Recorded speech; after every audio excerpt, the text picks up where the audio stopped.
Hope you're having a great Wednesday evening. Welcome to Prime TV News. My name is Ishara Nautuna. Let's take a look at the headlines first.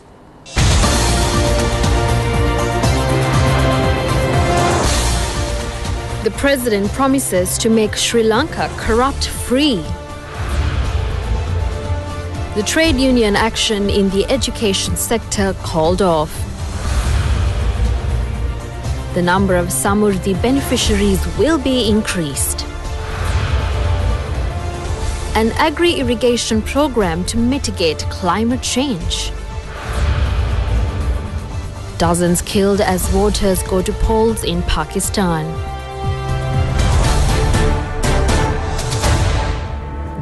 Now let's take a look at the news in detail.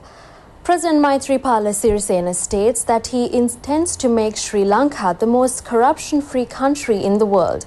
The president was speaking at the Global Expert Group meeting on the Jakarta Principles that was held in Colombo.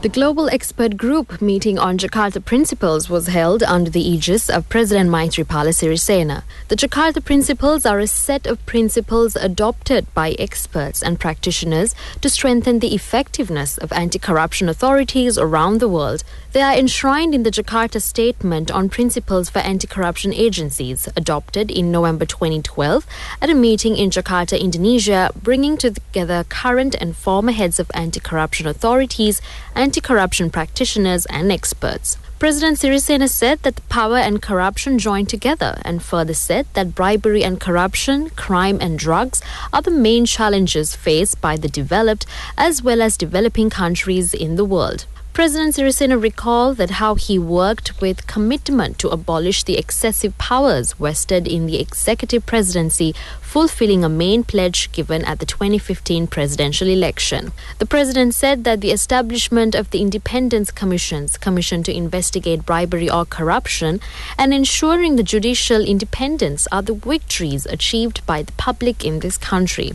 President Sirisena said that even though it was 25 years since the Bribery Commission has been established, that organizations did not have enough powers to eradicate fraud and bribery, and added that the 19th Amendment to the Constitution has enabled to establish a completely independent Bribery Commission. The president said that the government is committed to move forward together with the international organizations led by the United Nations, and stated that he expected cooperation and assistance to take legal action against the criminals who indulge in corrupt practices and illegal fraudulent deals while hiding in foreign countries.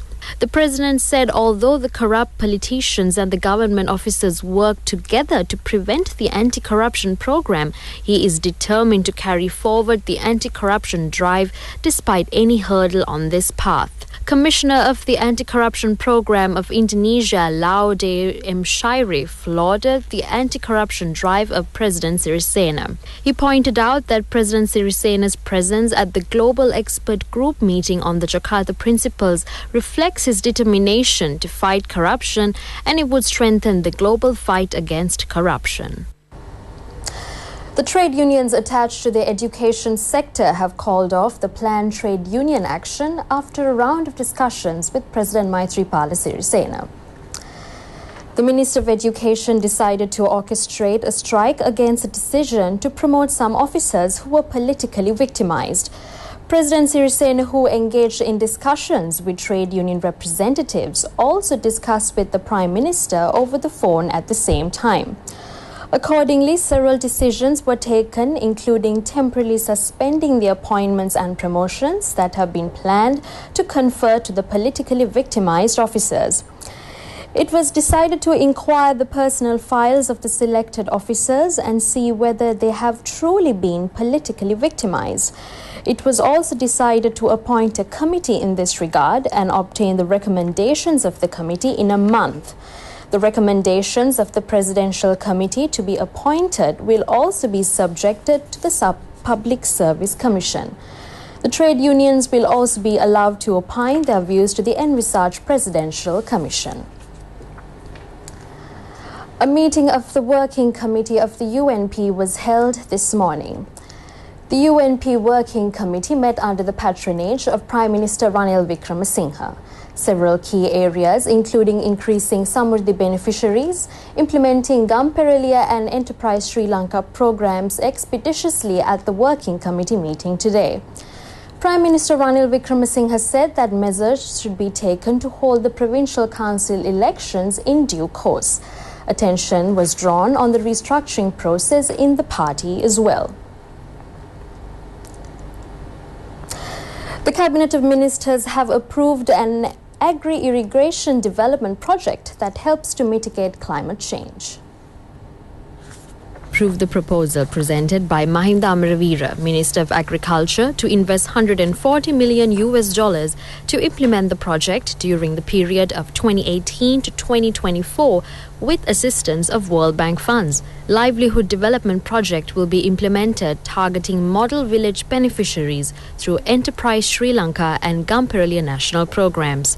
The Cabinet of Ministers approved the proposal presented by Sajid Premadasa, Minister of Housing and Constructions in this regard. Construction of Kandy Multi-Transport Terminal has also been given Cabinet approval. The proposal presented by Party Lead Champika Ranawaka, Minister of Megapolis and Western Development for 1,460 million rupees provisions to construct the multi-transport terminal in Kandy was approved by the Cabinet of Ministers. The Cabinet has endorsed the program to strengthen small-scale rubber plantations. The proposal in this regard was presented by Naveen Dissanayake, Minister of Plantations, to provide modern tool set worth 5,000 rupees manufactured by Sri Lanka Rubber Research Institute to 10,000 Thurusavia members during 2018-2019 was approved by the Cabinet of Ministers. A new program will be carried out to facilitate the temporary sheltering centres where women affected by violence are accommodated. The Cabinet of Ministers have granted its approval to sign a Memorandum of Understanding with Women in Need and Jaffna Social Action Centre for the administration of temporary sheltering centres for women in Jaffna, Mullaitivu, Batticaloa, Colombo and Mathura districts.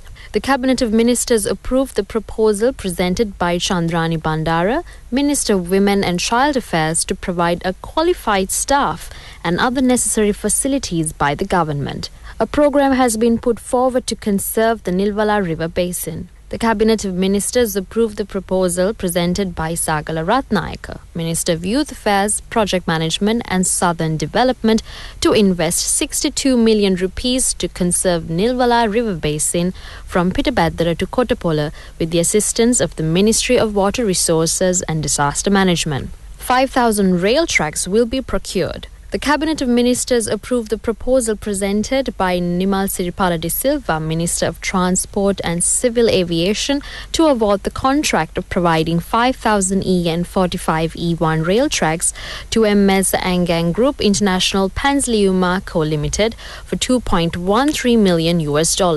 Facilities of the Swami Vipulananda Institute of Aesthetic Studies, affiliated to the Eastern University, will be enhanced. The Cabinet of Ministers approved the proposal presented by Dr. Vijayadasa Rajapaksa, Minister of Higher Education and Cultural Affairs, in this regard. 12th Perahera of Kathragama Festival paraded last night. Prime Minister Ranil Wickremesinghe witnessed the glamorous event. Prime Minister Ranil Wickremesinghe also joined the opening of the Aloka Pujava of the Kathragama Devalaya. He took part at other rituals as well before attending the Perahera. The Premier called on Chief Incumbent of the Kirivihera, Venerable Kobavaka Damminda Thera too. Meanwhile, a special mass took place at the Methodist Church in Kollupitia to mark the 104th anniversary of the Richmond College Gaol. The event was organised by the Sri Lanka Methodist Church. Prime Minister Ranil Wickremesinghe was also present at the mass. Assistant to the Minister of Foreign Affairs of Kuwait, Ali Suleiman Al Saeed, called on Foreign Minister Tilak Marapana. The Kuwaiti delegation held detailed discussions on bilateral cooperation between Kuwait and Sri Lanka with Additional Secretary Bilateral Affairs Sumit Nakandala and Foreign Ministry and other officials. Discussions included implementation of agreements between the two countries on avoidance of double taxation, cultural, media, educational, scientific and technological cooperation, promotion and reciprocal protection of investment and labor of recruitment and development of manpower.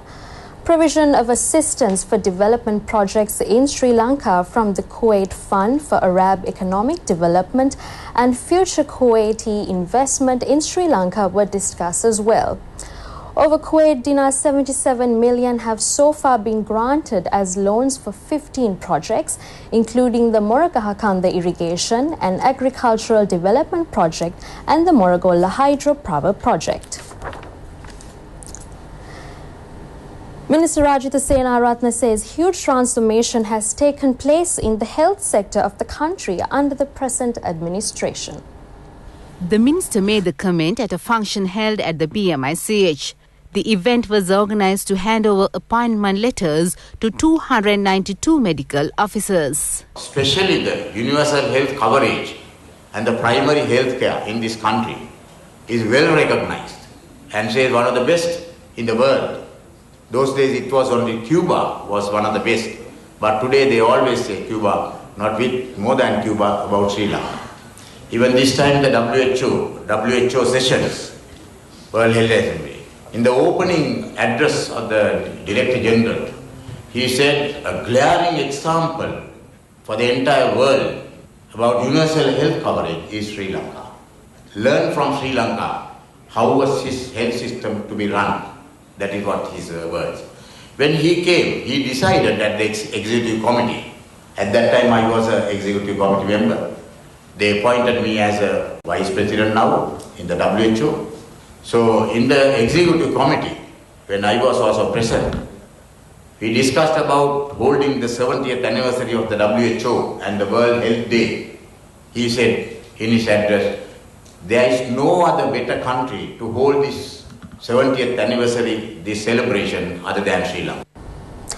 Veteran cinema director Ashoka Handagama says that the artists who cut their teeth in the artistic fields in Sri Lanka had a political foundation in 1980s and no such political basis for the current young artists. Ashoka Handagama made the comment at the launch of a collection of poems, Hamuwenna Tawama Haki Comrade, written by Vimal Katipearachi. The event took place at the Mahaveli Centre, Colombo yesterday. A large number of audience was present at the launch, including leading artists. Ashoka Handagama said that Vimal Katipearachi has been compelled to compose poems in a society where no guidance is present. He also pointed out that Katipearachi protests against the social structures through his poetic work. Second print of Duvili Sailor and Nave Katava, written by Vimal Katipearachi, were also launched at the event. Sandun Priyankara also delivered a speech. The writ, which was filed by former Defence Secretary Gotabaya Rajapaksa, was taken up before the Court of Appeal today.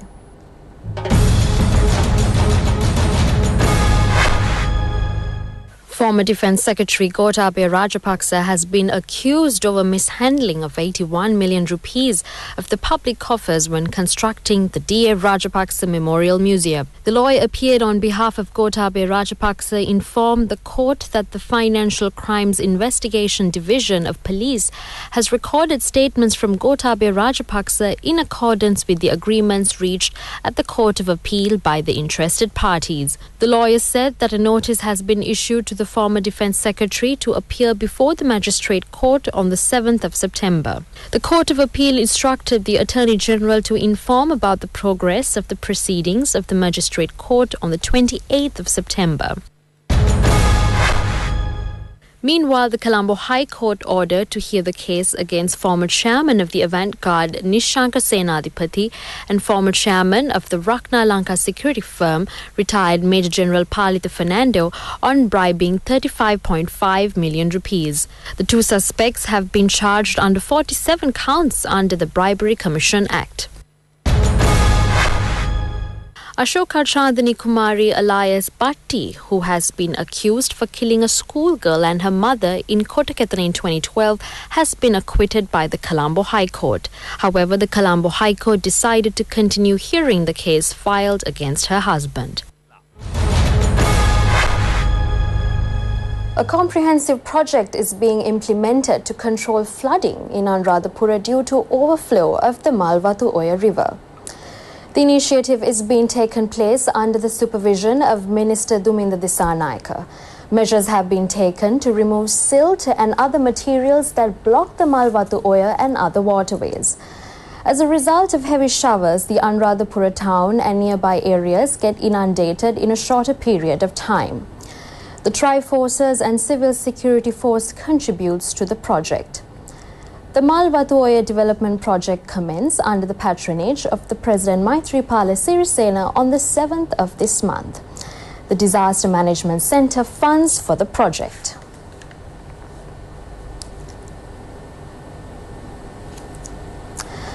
Six people have been killed in road accidents took place in several parts of the country. Police states that 26 people received injuries in the accidents. The accidents have taken place in Medavachiya, Suryavava, Kodikamam, Akurasa, Mundalama and Galevela. 19 people sustained injuries in an accident happened at the Poonava area in Medavachiya. A passenger bus plying from Colombo to Pudukudu-Iripu met the accident. According to our reporters, the bus had collided with a tree at the roadside next to the Navy camp in Poonava. The injured people were rushed to the Vaunia hospital and several of them are in serious condition. The accident resulted as the driver had fallen asleep. The Medavachiya police conducts further investigations. That's all we have for you today. Join us tomorrow at the same time for the best in local and international news. Have a pleasant evening.